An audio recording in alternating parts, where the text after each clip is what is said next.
Joining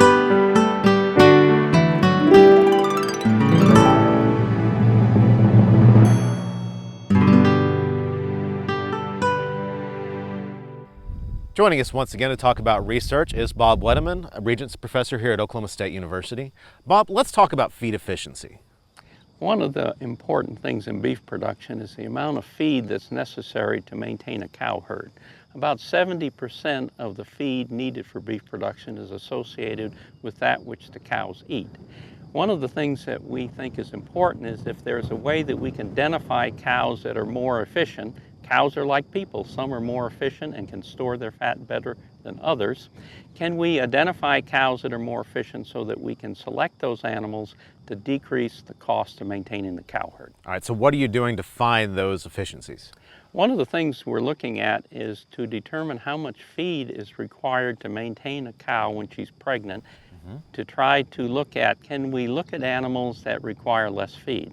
Up to this point of time, when we individually feed cows, we've seen that those animals that are more efficient require about 30% less feed every day than those animals that are less efficient. And so what we'd like to do is to find biomarkers or some type of measurement we can make on animals so that we don't have to individually feed every cow to determine which is more efficient, but we can actually take a blood sample, take a tissue sample, or some other measurement that will allow us to identify those more efficient cows. All right, so how far are you along as far as identifying things that producers can actually put into action? One of the things that we've seen is that animals that are more efficient have altered thyroid function. Thyroid controls the rate of metabolism in all animals, and so if we can identify animals by altered thyroid function, this might be one step. We're quite a ways away from the final answer yet. Probably it's going to be a number of factors, maybe other hormones, maybe expression of some genes that will allow us to look at those animals that are more efficient.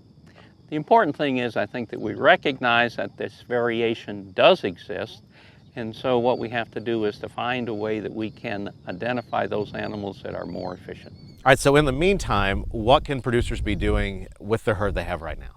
Well, for a number of years, we've looked at the role of body condition and how to manage our animals to meet required body condition. Our work 25 and 30 years ago established that if spring calving cows calf with a body condition score of 5, we will get adequate reproductive performance.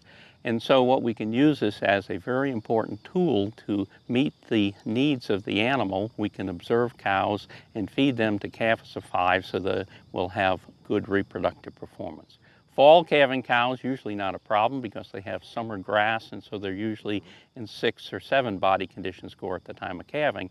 However, what we need to make sure is those fall calving cows, we need to make sure they maintain at least a 5 body condition score up through the breeding season in December and January. Otherwise, we'll have animals that don't become pregnant. All right, good information as always. Bob Wettemann, Research Professor here at Oklahoma State University.